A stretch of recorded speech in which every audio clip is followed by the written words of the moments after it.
Agradecemos mucho tener asambleas como estas, pues nos ayudan a fortalecer nuestra fe. Los que deseen contribuir para cubrir los gastos relacionados con esas asambleas pueden hacer con donaciones en línea mediante el sitio donate.jw.org. ¿Cómo nos ayuda el Espíritu Santo a fortalecer nuestra fe? ¿Qué podría impedir que le sirvamos al Espíritu Santo? Prestemos mucha atención al hermano Miguel Puquete, miembro del Comité de Sucursal, quien contestará esas preguntas en el discurso. El fruto del Espíritu es fe. El excelente programa que tuvimos el año pasado en la Asamblea Regional nos mostró la importancia de tener fe. También nos mostró cómo adquirirla, cómo fortalecerla y cómo cuidarla mediante un programa de mantenimiento. Pero en realidad, repasemos un poquito. ¿Qué significa tener fe? Bueno, para muchos, las personas que tienen fe son las que aceptan sus creencias, aunque no tengan ninguna prueba. Por ejemplo, alguien religioso podría decir, creo en Dios. Pero si se le preguntara por qué cree en Dios, tal vez respondería, bueno, que así lo criaron y eso fue lo que le enseñaron. Entonces, podríamos llegar a la conclusión de que no hay ninguna diferencia entre tener fe y ser una persona crédula. Pero vamos a analizar realmente lo que es tener fe. Y para eso tenemos que recurrir a la excelente definición de fe que dio el apóstol Pablo en la carta a los Hebreos, en el capítulo 11, versículo 1. Es cierto que lo hemos leído muchas veces, pero hay algo que tenemos que destacar acá en lo que dice el apóstol Pablo. Hebreos capítulo 11, versículo 1.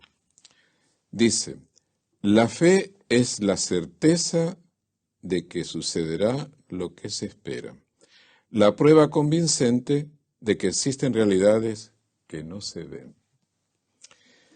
Bueno, uno dice, si es una realidad tendría que verse. Bueno, es cierto, podría ser así, pero no siempre es así. Para entender que hay realidades que no se ven, analicemos cómo esto fue cierto en el caso del conocido navegante Cristóbal Colón.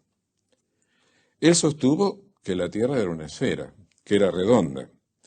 Pero, de acuerdo con las palabras de Pablo, ¿qué convicción tenía, qué pruebas convincentes tenía de la realidad que él no veía, que la Tierra era redonda? Bueno, él veía que la Luna era redonda. Ahí tenía una demostración. También que el eclipse lunar era circular. O sea que esto significa que cuando la Tierra se interpone entre el Sol y la Luna, dibuja en la superficie de la Luna una curvatura, lo cual indicaba que la Tierra era redonda. También veía los barcos cuando aparecían en el horizonte. Primero los mástiles y después el casco. Así que de esta manera él tenía una demostración evidente de un hecho verdadero, que él no podía ver, que la Tierra era redonda, una esfera. Bueno, obrando según esta demostración evidente, zarpó derecho hacia el poniente y descubrió las Antillas y América del Sur. Su fe triunfó. Para tener la certeza de que lo que se espera se realizará, se necesitan razones de peso que lo garantizan. De hecho, en el idioma original, la expresión que se traduce certeza o expectativa segura, como leímos en la anterior traducción del Nuevo Mundo, es más que un sentimiento interno o una mera ilusión. La fe es un convencimiento basado en pruebas. Bueno, entonces, ¿qué hace falta para tener fe? Para tener fe en Dios y en las cosas que Él hará, hay que estudiar su palabra. También observar la creación y luego reflexionar en estas cosas. Sobre reflexionar en la creación, el apóstol Pablo en la carta a los Romanos, en el capítulo 1, versículos 20, nos dice qué es lo que tenemos que observar. Romanos 1:20 nos dice: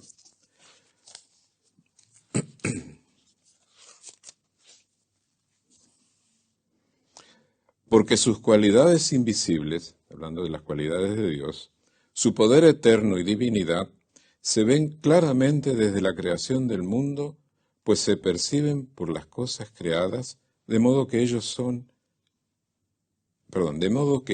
no tienen excusa.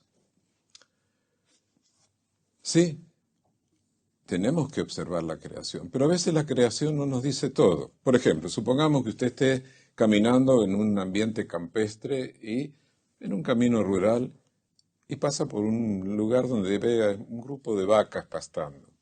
Una de ellas se va a acercar a usted porque lo ve y son muy curiosas. Y usted tiene la tentación de preguntarle: ¿quién te hizo? ¿Cuál va a ser la respuesta de la vaca? A lo sumo podrá decirle ¡mu! Y ahí se acabó todo. Pero eso no lo satisface a usted. Usted necesita una respuesta más contundente. Y por eso Jehová proveyó su palabra, la Biblia, para que sepamos quién creó todas las cosas, además de la vaca y otras cosas más. Esa es la razón por la cual nosotros debemos usar siempre la palabra de Dios, además de la creación, como dijimos, para poder tener fe. Así que tenemos las pruebas y en eso se basa nuestra fe. Pero ¿basta con analizar las pruebas para obtener fe? No, no es suficiente. ¿Por qué no? Porque no podemos obtener fe por nosotros mismos. Porque la fe no es producto de la fuerza de voluntad que tengamos. ¿Sabe qué se necesita para tener fe? El Espíritu Santo. Bueno, entonces ahora la pregunta es: ¿cómo recibir el Espíritu Santo? Y la respuesta es muy sencilla: hay que pedirlo. Acerca de pedir Espíritu Santo, Jesús usó dos ilustraciones muy gráficas que se encuentran en el capítulo 11 del Evangelio de Lucas. La primera trata de un hombre que a medianoche le pide prestado 3 panes a su amigo porque había recibido una visita y no tenía nada para ofrecerle. Vayamos un momentito al Evangelio de Lucas, en el capítulo 11, y vamos a leer el versículo 7, para ver cuál fue la respuesta de su amigo, al que le piden los panes. Lucas 11, el versículo 7, en adelante. Y el amigo le responde: no me molestes más, la puerta ya está cerrada con llave y mis hijos y yo ya estamos en la cama. No me puedo levantar a darte nada. Y ahora Jesús dice: les digo, aunque no se levante a darle algo por ser su amigo, seguro que por su insistencia y atrevimiento se levantará y le dará todo lo que necesite. Y entonces Jesús dice: así que les digo, sigan pidiendo y se les dará. Sigan buscando y encontrarán. Sigan tocando a la puerta y se les abrirá. Porque todo el que pide recibe, y todo el que le busca encuentra, y a todo el que toca la puerta se le abrirá. Qué linda ilustración de parte de Jesús, ¿verdad?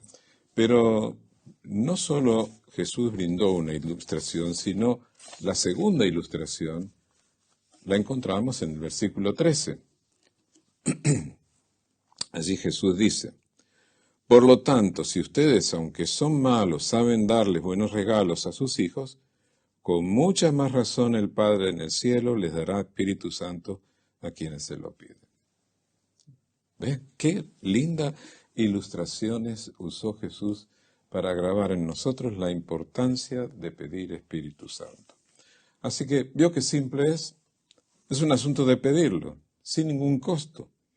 Es un regalo. Y pensemos, ¿nos pediría Jehová que pidamos algo, incluso con insistencia, si es que no estuviera dispuesto a darlo? Jamás haría eso. Con este ejemplo, que vimos la segunda ilustración de un padre que atiende las peticiones de su hijo, Jesús revela lo que Jehová siente para quienes acuden a él en oración. También observemos el siguiente contraste. El hombre al que se le pide ayuda en la primera ilustración no estaba dispuesto a darla. Pero Jehová, por el contrario, como es cariñoso, como un padre humano, de la segunda ilustración, es alguien que se desvive para dar a su hijo lo que éste le pide. Jesús muestra con este razonamiento contundente que Jehová desea de corazón ayudarnos. Y más, el razonamiento es este: si un padre humano es capaz de dar cosas buenas a su hijo, con mucha más razón podemos esperar que nuestro Padre Celestial, en su infinita bondad, le dé Espíritu Santo a sus hijos que lo adoran. Aún si le oráramos una y otra vez, Él jamás nos respondería como el hombre de la primera ilustración que dijo a su amigo: no me molestes más, la puerta ya está cerrada con llave. No, no haría eso Jehová. Entonces, ¿qué lección aprendemos? Que podemos tener la seguridad de que nuestro Padre Celestial está muy dispuesto a darnos Espíritu Santo si se lo pedimos de corazón. Está claro entonces que para tener fe necesitamos Espíritu Santo. Y una razón adicional. Mire, la encontramos en Gálatas en el capítulo 5, versículo 22. Gálatas 5, 22. Recuerdan, son las cualidades del fruto del Espíritu. Y leemos en el versículo 22 estas palabras. Por otra parte, el fruto del Espíritu es amor, felicidad, paz, paciencia, amabilidad, bondad, fe. Así que la fe es fruto del Espíritu Santo de Dios. Entonces, si vivimos conforme a las cualidades del fruto del Espíritu, vamos a tener fe. Bueno, ¿cómo nos ayuda el Espíritu Santo a conseguir fe? Bueno, nos hace recordar las enseñanzas de la Biblia, todo lo que hemos estudiado. El Espíritu Santo nos trae a nuestra mente y también a comprender verdades profundas. Por ejemplo, es lo que explicó Pablo a los Corintios en su primera carta, el capítulo 2, versículo 9. Él, hablando de las cosas que había aprendido espirituales, dice: es tal como está escrito: ni el ojo ha visto, ni el oído ha oído, ni el corazón del hombre ha imaginado las cosas que Dios ha preparado para los que lo aman. Sí, hay muchas cosas que Dios ha preparado para los que lo amamos, pero no tiene que ver directamente con el nuevo mundo. Como dije antes, tiene que ver con cosas espirituales. ¿Y por qué podemos decir esto? Porque el apóstol Pablo, en el versículo siguiente, 1 Corintios 2:10, dice: pues es a nosotros a quienes Dios se las ha revelado mediante su Espíritu, porque el Espíritu examina todas las cosas, hasta las cosas profundas de Dios.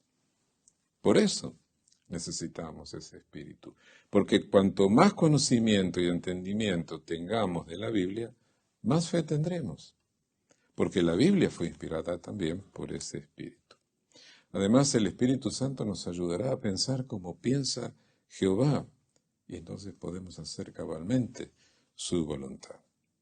Y hay algo más. Al ver que nuestras decisiones y acciones dan buenos resultados por vivir conforme a ese espíritu, nuestra fe se hace todavía más fuerte. Pero hay otro asunto a tener en cuenta. ¿Qué es? No hagamos nada que nos impida recibir el Espíritu Santo y debilite nuestra fe. ¿Y qué es lo que pudiéramos hacer que impediría recibir el Espíritu Santo? Bueno, leamos lo que el apóstol Pablo escribió a los Efesios en el capítulo 4, versículo 30. Efesios 4, 30.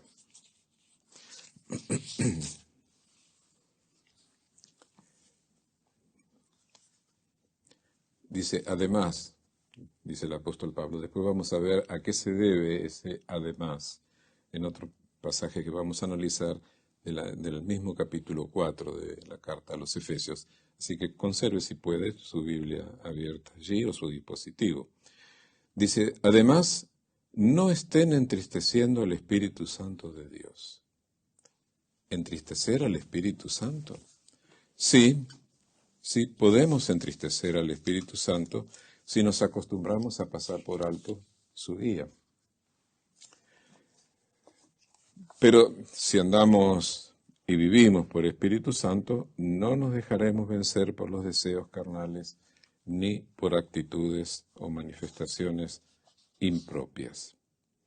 Si empezáramos a desviarnos, aunque fuera de manera imperceptible, hacia conductas condenadas por la palabra de Dios, entristeceríamos al Espíritu Santo, lo cual significaría también entristecer a Jehová, que es la fuente de ese Espíritu. Bueno, entonces, ¿cómo debemos comportarnos a fin de no caer en ese error de entristecer al Espíritu? Un breve análisis del capítulo 4, versículos 25 a 32 de la carta a los Efesios, que recién empezamos a leer. Lo primero que anota Pablo en el versículo 25 es que debemos decir siempre la verdad.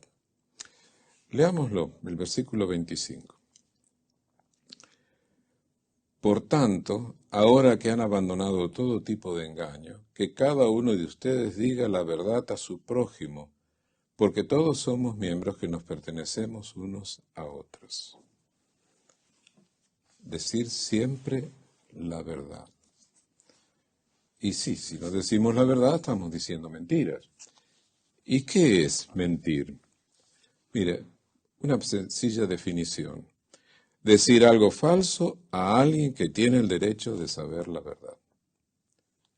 Pero también incluye el manipular o distorsionar hechos para confundir a alguien u omitir detalles clave con el fin de engañar y exagerar para dar una falsa impresión. Eso es mentir. Y Pablo dijo, ¿vio? Decir la verdad a su prójimo. ¿Y quién es el prójimo del que está hablando aquí el apóstol Pablo? Es verdad que todo el mundo es nuestro prójimo, pero nuestro prójimo aquí son nuestros hermanos en la fe. ¿Por qué? Porque Pablo dice, todos somos miembros que nos pertenecemos unos a otros. Y eso ocurre solamente en el pueblo de Dios. Y entonces, debido a que estamos muy unidos como miembros que nos pertenecemos unos a otros, jamás debemos actuar de manera sinuosa, manipulando los hechos o tratando de conducir a nuestros hermanos a conclusiones erróneas, porque eso equivale a mentir. Y si alguien persistiera en ese hábito, terminaría perdiendo su amistad con Dios. Eso es lo que dijo el escritor en Proverbios 3:32. Mire, con estas palabras. Jehová detesta a las personas retorcidas, pero tiene una estrecha amistad con las que son rectas. Así que debemos decir siempre la verdad para contribuir a la unidad en la congregación, porque las palabras y acciones poco honradas perturban esa unidad. Así que está claro, decir siempre la verdad. ¿Y qué otra cosa debemos evitar para no entristecer el espíritu?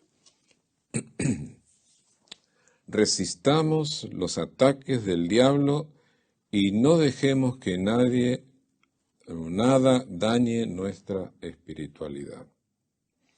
¿Y cómo lo logramos? Bueno, Santiago tiene una manera. El discípulo Santiago dijo en Santiago 4:7, oponiéndonos al diablo. Sí, pero ¿cómo? Bueno, sigamos leyendo la carta a los Efesios en los versículos, capítulo 4, versículos 26 y 27. Pablo aborda este tema. Evidentemente, algo podría ayudar a la congregación de Éfeso con este consejo, porque él dice, cuando se enojen, no pequen, no dejen que se ponga el sol estando todavía enojados. No le den ninguna oportunidad al diablo. Bueno, es probable que en alguna ocasión nos hemos enojado, pero que eso no nos lleve a cometer un pecado. Esto quiere decir que debemos tener mucho cuidado de no perder los estribos ni ceder a la cólera. Incluso si alguien se enojara por causas justificadas, ¿qué debe hacer? Algunos dicen, bueno, contar hasta 10. Bueno, es una manera, pero lo que debe hacer, lo mejor que debe hacer es orar de inmediato en silencio. Eso le va a ayudar a controlarse y mantener sereno su espíritu y evitar hacer cualquier cosa que entristezca al Espíritu Santo. Bueno, es lo que leemos también en otras partes de la Escritura, como Proverbios 17:27. Allí dice, el hombre que tiene discernimiento mantendrá la calma. Así Satanás no aprovechará la ocasión para incitarnos a cometer un pecado. Además, no sería bueno seguir el consejo de Jesús de arreglar los asuntos con alguien que nos ha enojado. Tenemos hermosos pasajes de consejo en Mateo 5, Mateo 18. O sea, podemos arreglar los asuntos y terminar con esa situación. En los versículos 28 de Efesios, en el versículo 28 de Efesios, el apóstol Pablo nos dice qué otra cosa debemos tener en cuenta para no entristecer el Espíritu Santo. Y este tiene que ver con lo que dice este versículo 28.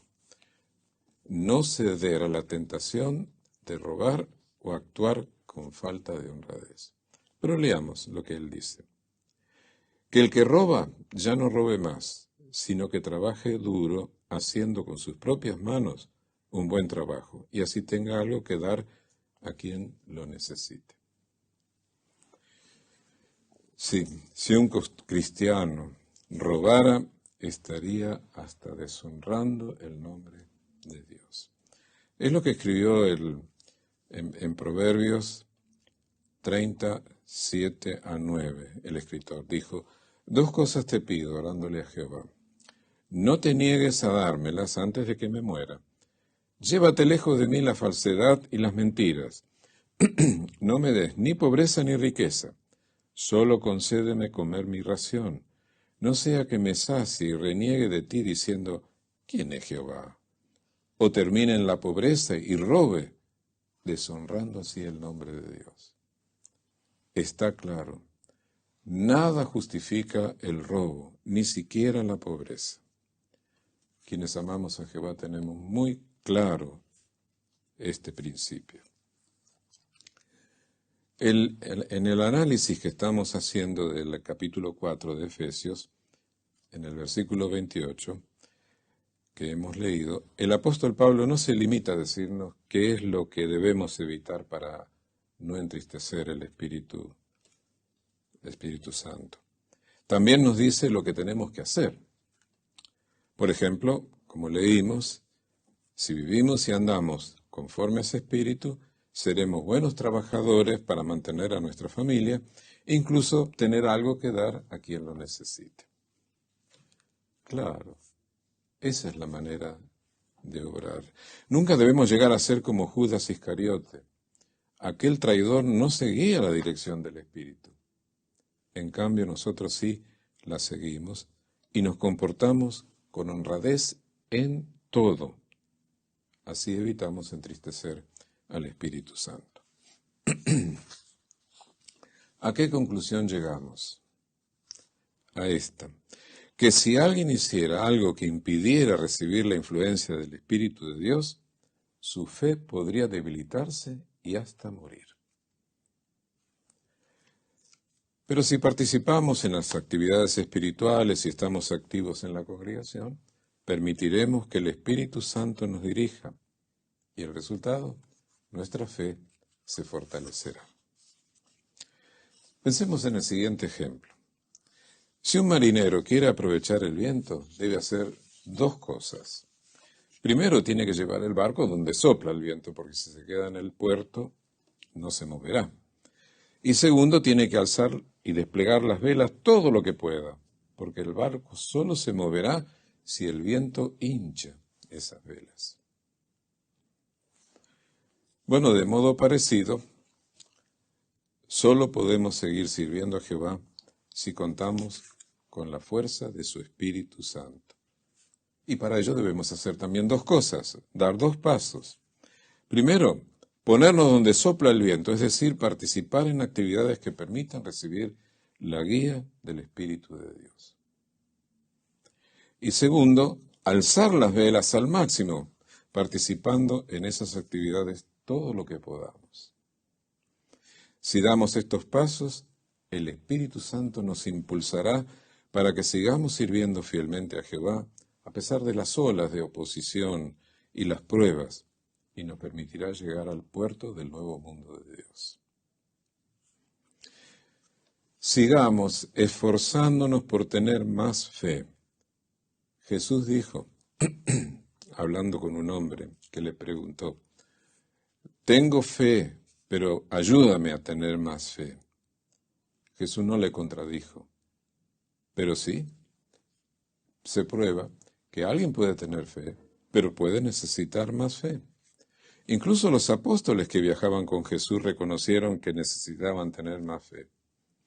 En el capítulo 17 de Lucas, Jesús les advierte que habría cosas que podrían hacerlos tropezar. Por eso necesitaban más fe. Y miren cómo le piden ellos. Vamos a Lucas capítulo 17, versículo 5 y 6. Le dicen los apóstoles a Jesús, danos más fe. El Señor les dijo, si tuvieran fe del tamaño de un grano de mostaza, le dirían a este moral, arráncate de raíz y plántate en el mar. Y éste les obedecería. Bueno, ¿a qué conclusión llegamos? Que si los apóstoles que tenían una relación tan estrecha con Jesús necesitaban más fe, ¿no es lógico que también nosotros la necesitemos? Y Jesús dijo que sí, necesitamos fe, no importa el tamaño, pero necesitamos fe. Entonces, recordemos esto. Es indispensable que le pidamos constantemente a Jehová que nos dé su Espíritu Santo y entonces eso nos dará más fe. Bueno, creo que en este momento llegamos al tiempo para hacer la pregunta de repaso, que es, ¿cómo nos ayuda el Espíritu Santo a conseguir fe? Y la respuesta, Lucas 11:13 y Gálatas 5:22, muestran que el Espíritu Santo nos ayuda a recordar y comprender las enseñanzas de la Biblia. Y también nos ayuda a pensar cómo piensa Jehová. El apóstol Pablo escribió a los tesalonicenses, la fe no es posesión de todos. Y eso es en realidad también lo que ocurre en nuestro día. Pero no es nuestro caso, porque Jehová nos ha ayudado primero a conseguir fe y segundo a fortalecerla. Entonces, pidámosle constantemente a Jehová que nos dé su Espíritu Santo y permitamos que éste nos guíe y no hagamos nada que lo entristezca. De ese modo, seguiremos manteniendo una fe fuerte. Gracias, hermano Puchetti, por explicarnos con tanta claridad cómo nos ayuda el Espíritu Santo a conseguir fe. Ha llegado el momento de escuchar el discurso de bautismo. Invitamos a los candidatos al bautismo a prestar mucha atención. Este discurso titulado El bautismo le hará más feliz. ¿Por qué? Nos ayudará a demostrar nuestra fe con obras. Prestemos toda nuestra atención al hermano Lucas Moreno. Es un placer acompañar en el día más importante de su vida a los candidatos al bautismo. Queremos que sepan que nos hace muy felices saber que van a dar este importante paso en su vida. Y ya que hablamos de las cosas que nos hacen felices, me gustaría comenzar este discurso compartiendo con ustedes una pregunta. Una pregunta que formaba parte de un artículo de investigación científica que hablaba sobre la felicidad humana. El artículo comenzaba diciendo así: ¿no sería genial poder ir a una tienda y comprar felicidad? Y agregaba: la idea de comprar felicidad no es tan descabellada como parece. siempre y cuando lo que usted compre sea para otra persona. Este artículo explicaba de que cuando los seres humanos basamos nuestra vida y nuestras decisiones en hacer cosas por otros, cuando actuamos con generosidad, bueno, todos los valores de salud emocional y física mejoraban. Al fin y al cabo, las personas se sentían más felices. Muy interesante, ¿verdad? Bueno, en verdad es muy interesante, pero lo cierto es que para quienes leen la Biblia, esto no es ninguna novedad. Desde hace miles de años, la Biblia registra lo que se ha convertido en una verdad fundamental, un principio que es la base del éxito verdadero. ¿A qué nos referimos? Bueno, a las palabras de Jesús. Él dijo, hay más felicidad en dar. Claro, no todo lo que podemos dar se compra en una tienda. Hay muchas cosas que uno puede hacer por otros y no cuestan dinero. Pero el punto se entiende, ¿verdad? Los seres humanos estamos creados para ser felices dando a los demás, haciendo cosas por otros. Claro, pero no es que seamos así producto de la casualidad, ni tampoco gracias al progreso humano, mucho menos. En realidad, cuando los seres humanos somos generosos, sencillamente estamos reflejando una faceta de la personalidad de nuestro Creador. Qué amoroso ha sido Jehová, que nos ha hecho de tal forma que cuando hacemos cosas por otros nos sentimos felices. De hecho, cuando hacemos cosas por Él mismo nos sentimos felices. Estamos creados de tal forma que cuando hacemos lo que Dios nos pide, no es como si estuviéramos pagando una deuda. Nos sentimos contentos, satisfechos.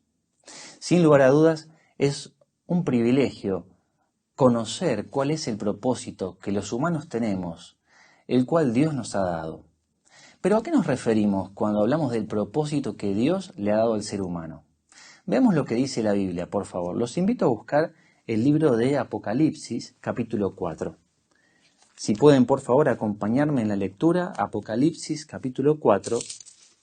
Y allí vamos a ver en este versículo escrito por el apóstol Juan, cómo se describe a un coro en los cielos cantando. Apocalipsis 4, versículo 11.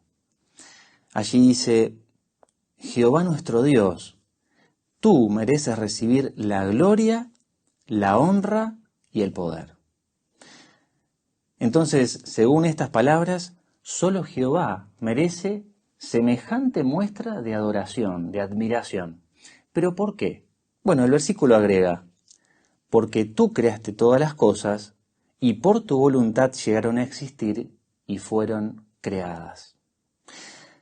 Así que el versículo explica claramente de que Dios es el merecedor de toda la adoración y que ese es el propósito en la vida de toda criatura, el darle a Dios lo que Él legítimamente se merece.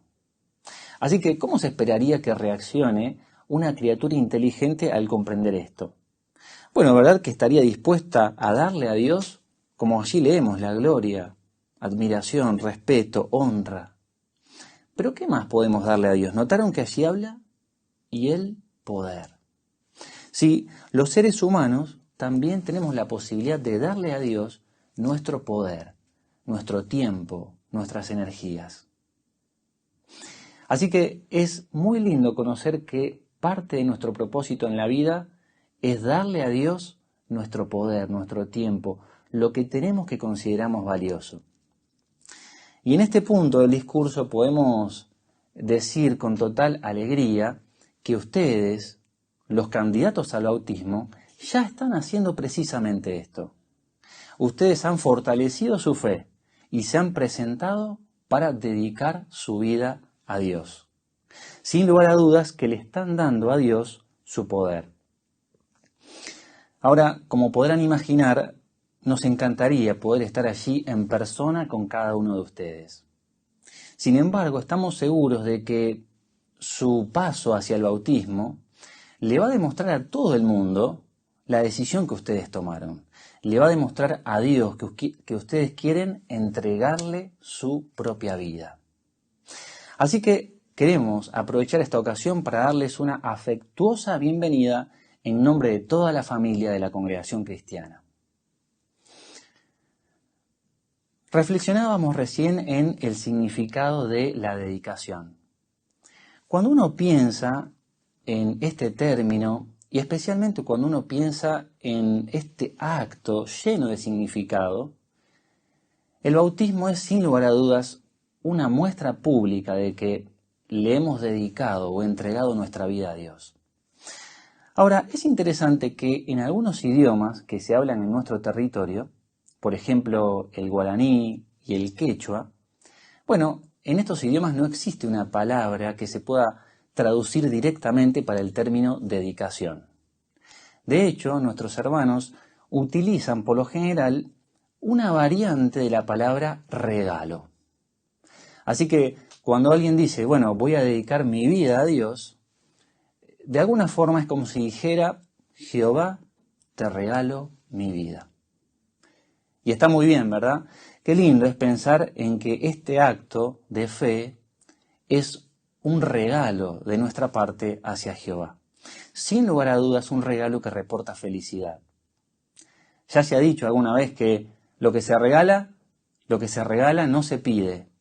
Por eso, cuando le regalamos nuestra vida a Dios, le estamos dando todo lo que tenemos de forma incondicional.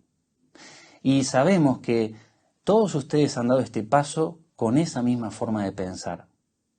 Incluso quienes llevan años bautizados, seguramente aprovechamos estas ocasiones para reflexionar en el regalo que le hemos dado a Dios, nuestra propia vida. Ahora, como anunció el presidente, el título de este discurso habla de que el bautismo nos hace más felices. Pero, ¿por qué esto es así? Bueno, por varias razones. El bautismo nos abre puertas, nos da más oportunidades de hacer cosas realmente útiles, de hacer cosas que nos hacen sentir felices. Por otro lado, cuando nos bautizamos, nuestra relación con Dios pasa a otro nivel, porque decíamos recién que cuando una persona se bautiza le entrega su vida a Dios. Cuando Jehová y Jesús decidieron entregar la vida de Jesús a favor nuestro, bueno, nosotros nunca podremos equipararlo, pero ¿verdad que cuando le entregamos nuestra vida, le damos todo lo que tenemos?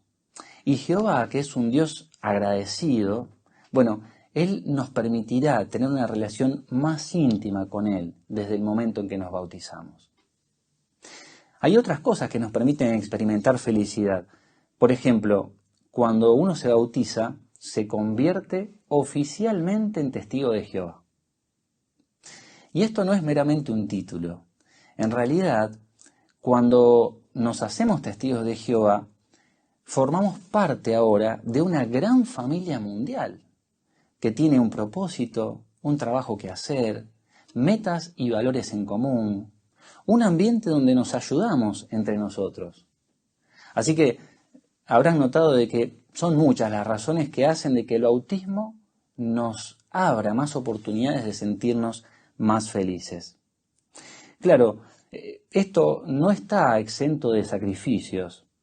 Jesús, por ejemplo, en Marcos 10, allí dijo de que muchos dejarían casas, padres, madres, hermanos, campos, a favor de las buenas noticias. Sabemos que muchos de ustedes han podido dar este paso y muchos que están bautizados hace décadas quizás recuerden en este momento de que han tenido que hacer sacrificios para poder dedicar su vida a Dios. Pero quizás recordemos las palabras de Jesús. Él dijo que tendría 100 veces más en este sistema quien haga eso y en el futuro vida eterna. Así que recuerden, Jehová nunca va a pasar por alto lo que ustedes hagan. Siempre hará lo posible por recompensarlos. Veamos ahora dos campos en los que el bautismo nos da la oportunidad de dar más. Uno es en el ministerio y el otro es en la congregación. Hace unos momentos decíamos que cuando somos generosos y hacemos cosas por otros, nos sentimos más felices. Pero, ¿cuál diríamos que es la mejor forma de dar de nosotros? Sí, la mejor forma en que un ser humano puede expresar su generosidad, la más elevada, la más excelsa. Bueno, quizás alguien diga, bueno, dar mi vida a favor de otro. Y está bien. De hecho, a veces cuando queremos ilustrar cuánto queremos a una persona, a veces decimos, yo por esa persona daría mi vida. Y queda claro, ¿verdad? Esa es la mayor muestra de generosidad que puede dar un ser humano.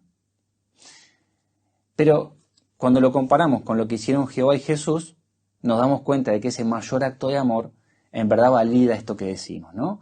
No hay mayor acto de generosidad que dar nuestra vida a favor de otros. Pero debemos reconocer que no es común que se nos presente la oportunidad de dar nuestra vida a favor de otra persona. No sucede todos los días, ni se nos presenta esa oportunidad a diario. De hecho, uno pudiera vivir toda su vida sin que se presente esa oportunidad, aunque uno esté dispuesto a hacerlo. Por eso se ha dicho que quizás no podamos morir por otros, pero sí podemos vivir para otros. Así que hablar de vivir para otros nos pone frente a una de las tareas a las que Jesús le dedicó más tiempo: el ministerio de predicar y hacer discípulos. Podemos decir, sin temor a equivocarnos, de que esa obra es la mejor forma de dar con generosidad. ¿Y qué necesitamos para poder participar en el ministerio, pero hacerlo con generosidad? Veamos lo que dice la Biblia, por favor, en el Evangelio de Mateo, capítulo 28. Les pido por favor que me acompañen en la lectura de Mateo, capítulo 28, y vamos a leer a partir del versículo 19. Mateo 28, 19, y decíamos, ¿qué necesitamos para poder predicar con generosidad? Dice allí, así que vayan y hagan discípulos de gente de todas las naciones. ¿Qué hace falta para ir y hacer discípulos? Bueno, necesitamos prepararnos, necesitamos salir, necesitamos tiempo. Así que lo primero que precisamos para poder dar con generosidad en el ministerio es dedicarle tiempo. ¿Qué más? Agrega el versículo 19. Bautícenlos en el nombre del Padre, del Hijo y del Espíritu Santo. Quienes han ayudado a otros a progresar hasta el bautismo saben de que no es un camino sin sacrificios. Porque muchas veces para poder volver a visitar a alguien que muestra interés, para poder prepararse y dirigir bien un curso bíblico, hace falta sacrificio. Sacrificar cosas que nos gustan, tiempo de descanso. Así que necesitamos tiempo, necesitamos hacer sacrificios y ¿qué más? Veamos lo que agrega el versículo 20. Mateo 28, 20. Enséñenles a obedecer todo lo que yo les he mandado. ¿Verdad que cuando enseñamos a otra persona a imitar a Cristo, a amar sus enseñanzas y a ponerlas en práctica, bueno, la verdad es que no siempre se ven resultados. A veces alguien pudiera estar dedicando tiempo al ministerio, haciendo sacrificios para ayudar a otros, y tal vez no ver resultados. Por eso necesitamos una tercera cosa para poder predicar con generosidad, y nos referimos a la paciencia. Tiempo, sacrificio y paciencia nos permitirán seguir dando de nosotros en el ministerio con generosidad. Ahora, conviene hacer una pequeña aclaración en este punto de este análisis. A todos se nos dan bien ciertas actividades y por lo general disfrutamos de hacer aquellas cosas que se nos dan bien. Por ejemplo, quizás si sabemos preparar una rica receta o un plato, lo disfrutamos, todo ese trabajo se disfruta. Lo mismo si conocemos bien las reglas de un deporte y sabemos practicarlo, generalmente lo disfrutamos, a veces hasta querramos invitar a otros. Eso nos hace pensar que para disfrutar del ministerio también necesitamos volvernos más hábiles. Así que seguramente a medida que nos vayamos haciendo más expertos al predicar, al enseñar, disfrutaremos más de esta actividad. Porque debemos reconocer de que esta es la obra más importante. Por otro lado, estamos dando un mensaje que salva vidas. Y a diferencia de cualquier otra obra de rescate, nuestra labor tiene resultados eternos. Por ejemplo, un médico, un rescatista, un bombero, todos salvan vidas y lo agradecemos. Pero la obra que hace el ministro de las buenas noticias tiene resultados eternos. Así que sin lugar a dudas, todas estas razones nos hacen pensar en lo importante de esta preciada labor. ¿Qué pudiéramos hacer entonces si queremos seguir participando entonces y disfrutando, obteniendo felicidad de esta obra, que es parte de nuestro propósito de este lado del Armagedón? Veamos por favor lo que dice el Proverbio capítulo 11. Los invito por favor a acompañarme en la lectura del Proverbio capítulo 11. Allí podremos ver entonces el siguiente consejo, Proverbios 11, 24. Allí leemos, está el que da a manos llenas y acaba teniendo más. Y está el que se guarda lo que debería dar, pero acaba en la pobreza. Los proverbios muchas veces se valen de este recurso de hacer contrastes entre dos situaciones bien opuestas. Y acá vemos entonces, en primer lugar, a alguien que da generosamente, a manos llenas, pero acaba teniendo más. Y se muestra a otra persona que se guarda mezquinamente lo que podría dar y encima acaba en la pobreza. Cuando aplicamos este principio a las verdades espirituales, a la hora de predicar y hacer discípulos, ¿verdad que esto se cumple? ¿Verdad que cuanto más ayudamos a una persona a desarrollar fe, esperanza, confianza en la Biblia, parece que uno gana más esas cualidades? Y cuanto más ayudamos a una persona a conocer una verdad profunda de la Biblia, a comprenderla, a entenderla, a poder aplicarla, parece de que los que salimos ganando somos nosotros. Todo esto nos hace pensar entonces de que hacer esta obra tiene la bendición de Jehová. ¿Qué metas pudieran ponerse para dar a manos llenas? ¿Qué metas pudieran ponerse ustedes, los candidatos al autismo, pero también todos aquellos que querramos renovar nuestro celo? ¿Podemos hacer algo para seguir dando a manos llenas o con generosidad, como leía el proverbio? Bueno, podemos hacer por lo menos 4 cosas para dar a manos llenas en el ministerio. La primera, si les es posible, traten de salir a predicar todas las semanas. Segunda, ¿han pensado en servir como precursores? Tal vez precursores auxiliares, precursores regulares. La verdad es que las filas de los precursores regulares no paran de crecer. Así que seguramente tendremos compañía si nos sumamos a esta labor. Tercera cosa que pudiéramos hacer, participar en diferentes facetas del ministerio. Quizás tengamos la oportunidad de predicar por teléfono, pero ¿qué hay de la predicación de casa en casa, la predicación pública, la predicación informal? Seguramente la variedad nos permitirá enriquecernos y hacernos más hábiles. Y la cuarta cosa que pudiéramos hacer para dar a manos llenas es tratar de volvernos más hábiles en el ministerio. Por ejemplo, ¿sabemos utilizar bien la Biblia para responder preguntas básicas que pudieran tener las personas? ¿O qué pudiéramos decir de el kit de enseñanza, del folleto y el libro Disfrute? Algunos han hecho un proyecto personal o de familia para conocer bien esta nueva publicación y así tener deseos y estar bien preparados para utilizarla con los nuevos. Seguramente estas 4 cosas nos permitirán dar a manos llenas en el ministerio.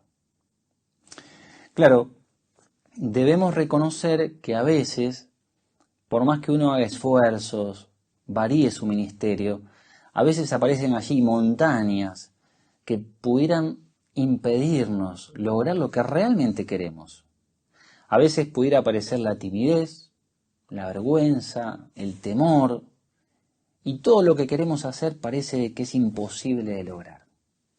Por eso, ¿qué puede ayudarnos si el temor o la timidez nos impiden predicar más? Para responder a esta pregunta, será un gusto entrevistar a la hermana Giselle Calabró. Ella, en el pasado, se le hacía muy difícil salir a predicar, producto de su timidez. Sin embargo, con el tiempo, logró convertirse en una predicadora entusiasta. Giselle, queríamos preguntarte entonces, ¿qué cosas te han ayudado a poder predicar más? Y la verdad que al principio me costaba mucho participar en la predicación. Estaba bautizada, pero predicaba muy poquito.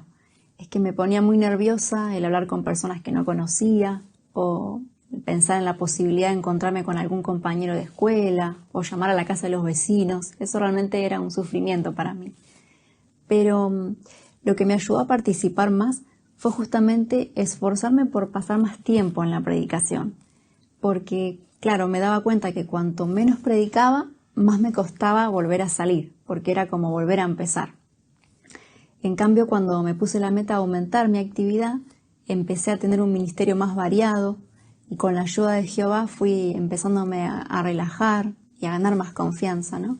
Y todo eso fue haciendo que disfrute más de la predicación. Excelente, Giselle, muchas gracias. Así que podríamos decir que salir más a predicar te ha permitido disfrutar más de esta actividad. Ahora la siguiente pregunta sería, ¿por qué crees vos que salir generosamente al ministerio te ha permitido sentirte más feliz?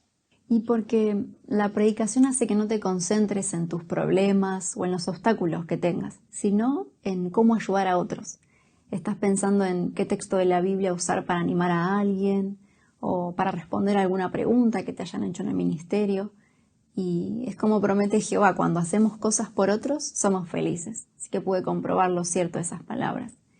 Pero, sobre todo, la predicación me hizo sentir más cerca de Jehová, porque ves constantemente su ayuda, cómo va respondiendo cada una de las oraciones. No podríamos hacerlo sin su apoyo.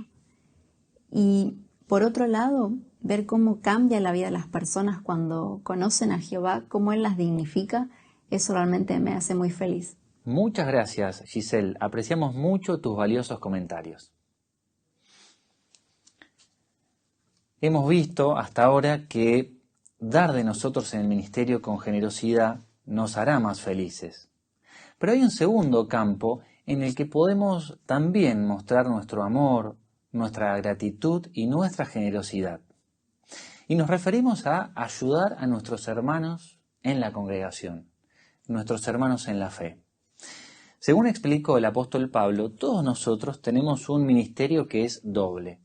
Por un lado, tenemos la labor de predicar y hacer discípulos. Y por otro lado, tenemos la labor de ayudar a nuestros queridos hermanos. De hecho, el apóstol Pablo lo veía como algo natural.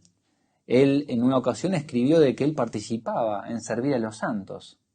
Así que él veía como algo normal ayudar y dedicar tiempo para que sus hermanos estuvieran bien o sus necesidades estuvieran cubiertas.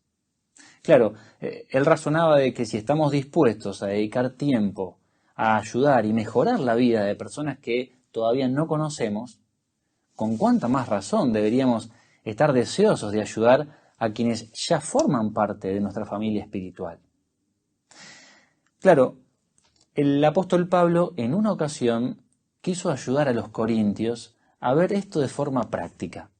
Veamos de qué se trata en la segunda carta de los Corintios, capítulo 9. Los invito, por favor, a que me acompañen con la lectura. Segunda carta de los Corintios, capítulo 9. Y vamos a leer allí lo que dice el versículo 13, por favor. Segunda de los Corintios 9, 13. Allí dice, así ellos le darán gloria a Dios. Ellos nos referimos a aquellos que habían recibido la ayuda de sus propios hermanos.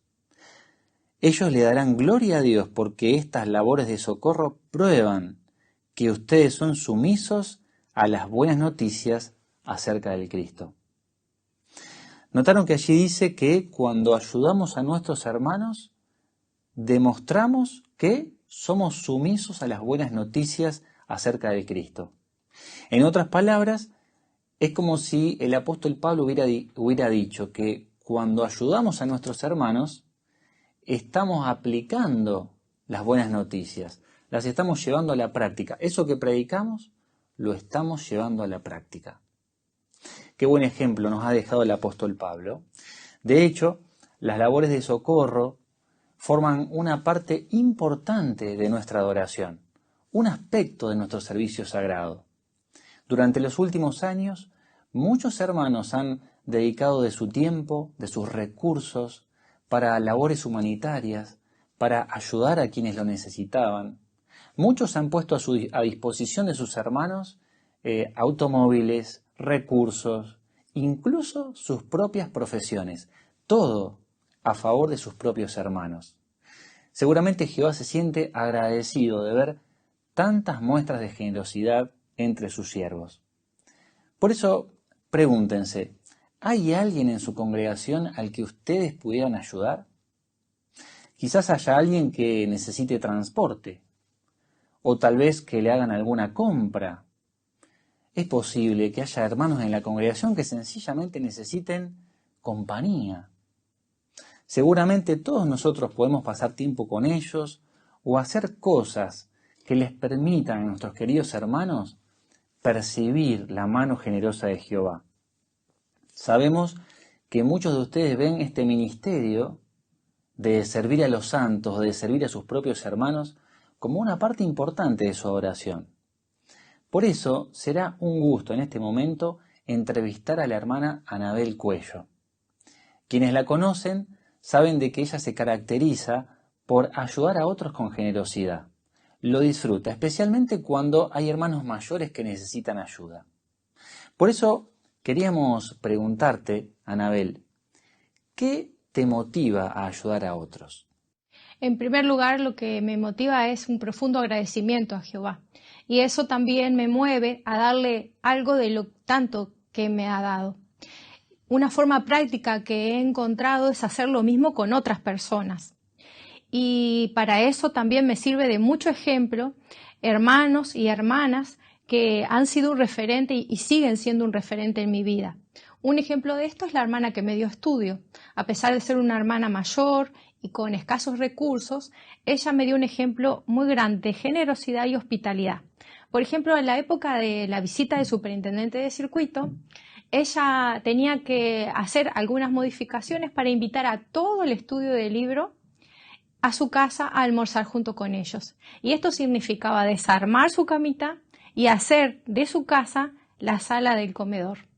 Ese ejemplo y otros más me han motivado a hacer lo mismo con otras personas. Muchas gracias, Anabel, por tu comentario. Qué hondo calan en nosotros los buenos ejemplos, ¿verdad?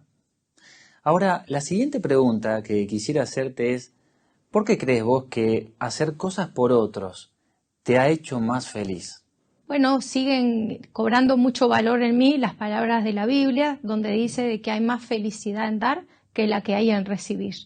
Eso tan solo el ver el rostro de los hermanos y hermanas cuando se sienten cuidados y protegidos es el mayor regalo que me pueden dar o me puede devolver Jehová del poco esfuerzo o el breve esfuerzo que yo puedo hacer. Y eso me motiva a seguir haciéndolo porque Jehová lo hace conmigo y también debo hacerlo yo con otras personas. Muchas gracias, Anabel. Apreciamos mucho tus valiosos comentarios y también tu ejemplo. Cuando pensamos en todo lo que podríamos hacer por otros, en ocasiones pudiéramos sentirnos un poco abrumados. Si tal vez no tenemos tanto tiempo como quisiéramos, o si cargamos con muchas responsabilidades sobre nuestros hombros, posiblemente pensemos que no tenemos mucho para dar. Si ese es su caso, no tenga dudas de que su amor por Jehová puede darle las fuerzas y el impulso para ayudar a otros. Para ilustrar esta idea, me gustaría contarles lo que sucedió en cierto pueblo. Allí todos los días la mamá le pedía a su hijo jovencito que vaya a comprar el pan. La panadería no está tan lejos, pero son varias cuadras que él tenía que caminar bajo el sol, a veces soportando el frío, y allí iba este jovencito, cumpliendo con su labor. Por supuesto que este joven obedece, aunque no siempre con muchas ganas. Pero después de algunos años de ir a comprar el pan solo por obedecer y ayudar a su madre, sucede algo que cambia todo. Este joven ahora se enamora de la chica que atiende en la panadería. ¿Cómo creen que él ahora va a caminar hasta ese negocio? De repente parece que el sol y el frío ya no le afectan. ¿Qué aprendemos de este ejemplo o ilustración? Está claro que el amor hace que veamos los sacrificios que hacemos por otros de una manera muy diferente. Queridos hermanos, cuanto más hagamos por ayudar a nuestros hermanos en la fe, más unidos a ellos nos sentiremos y más felices, porque sabemos que a Jehová le gusta lo que hacemos. En este momento tan especial, nos encantaría poder ver las caras de los que hoy se bautizan. Podemos imaginarnos allí sus sonrisas. Seguramente que hoy ustedes están felices porque sienten que están demostrando que le dan lo mejor que tienen a Jehová. Por eso, sigan fortaleciendo su fe. Sigan siendo así de generosos. Si hacen todo lo que pueden por ayudar a otros, tanto en el ministerio como en la congregación, no lo duden que serán siempre felices. Gracias, hermano Moreno. Este año, las circunstancias para el bautismo podrán variar. De acuerdo con circunstancias locales, los ancianos han hecho preparativos para que los candidatos se bauticen al concluir esta sesión. Ahora cantemos juntos la canción 50, mi oración de dedicación.